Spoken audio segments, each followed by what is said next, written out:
All right, everybody, I am here with Mark from Devir Games, right? Is that correct, Devir Games? I'm technically a volunteer, but yes. Okay, so this is, I'm gonna shine it up there so you guys can see the name right there, all right? Now, we're playing a game. You know, I don't even know what this game is called. What is the name of this? It's called Holmes, Sherlock, and Mycroft. Holmes, Sherlock, and Mycroft. There we go, it's right there, okay? I'm gonna show you guys a picture of it.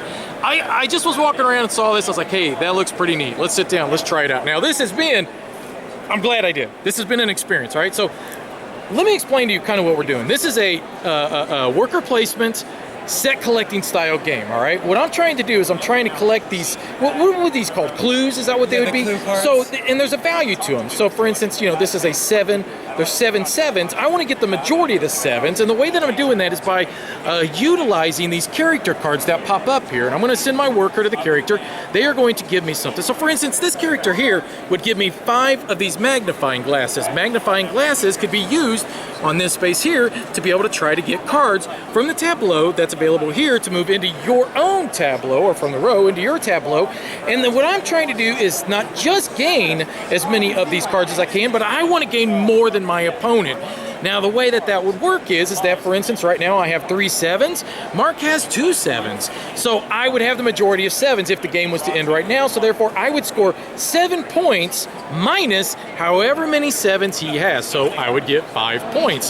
So it's kind of like we want both to collect these. For instance, like I'm the only one with a 9, I'd imagine at the moment, because we do have some upside down cards that are secret from one another based because of some of these character cards. And, you know, I would score 9 points unattested at the moment if the game ended right now. And we're trying to get all these, we're pulling them out in front of us, and these are wilds we can get. We can assign those to any one of our sets.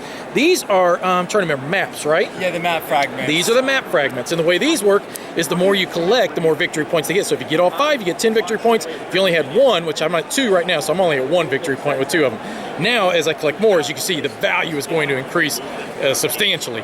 So the game is going to be played over the course of, I believe, a week, right? 7 days? Yep. And how that works is, at the start, we have these 3 characters that are always permanent in the game at the start, all right? Then we got Holmes, we've got, what's her name? It's actually Dr. Watson. I'm sorry, Dr. Watson. Mrs. Hudson. Miss Hudson. And Inspector Lestrade. So these are actually all characters from the Holmes universe. And then what happens is we have the character deck, and we draw 2 new ones, and they go here. These are all, if you notice, day 1 characters. They all have special abilities. We take our meeples here, and we place them on to the characters. Both of us can go to the same character. That is fine. But the gist is that once a character's used like that, except for the 3 starters that are up here, they become exhausted, so then we can't use them the next turn. Nor can you place 2 of your meeples in the same location. So I can't like move this guy over there immediately before I move that guy out of there. So that's a way to try to balance it so you're not taking abusing one character over and over and over.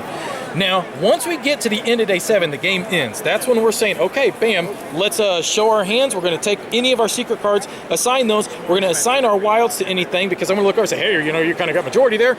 I don't like that. I'm going to move that over to there so that you can't get a majority. We'll count up all of our scores to see who wins. And I'll tell you what, here's what we're going to do. Mark and I are going to finish this game out, and we'll be right back, and we'll see who won this game. All right, so we just finished the game, and I was able to squeak out a victory, but let me show you exactly how the end game scoring worked, all right? So both of us had 9. Now, at the end, we assigned our wild cards to each one of our sets, all right? Now, we both had some hidden cards, and we both were playing a little game with one another of, we both put down a wild on each of our sets of 9. He had a 9 down, I had a 9 down. Our 9's canceled. Neither one of us scored anything for the 9-point card. That stinks. So then we went to the 8s. When we scored the 8s, he had the majority of the 8s. Now, I did place a wild on here because it was looking a little sketchy as to whether or not I had the majority of the 7s, but I had a hidden 7 that he did not know about. I knew he couldn't get me on the 7s. I wasn't worried about it.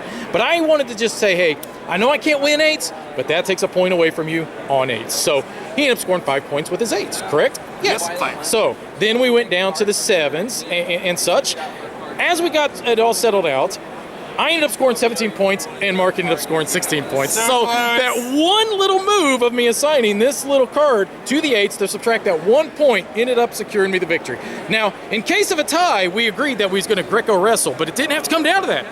And I was a little worried there for a second. Oh, I've taken wrestling, so. And I forgot my tights at That home. one point that you took away from you. Oh. But this is the way that the board looked at the very end, and I tell you, a really fun, a really exciting game. Guys, check this one out when you get a chance. Thanks for watching.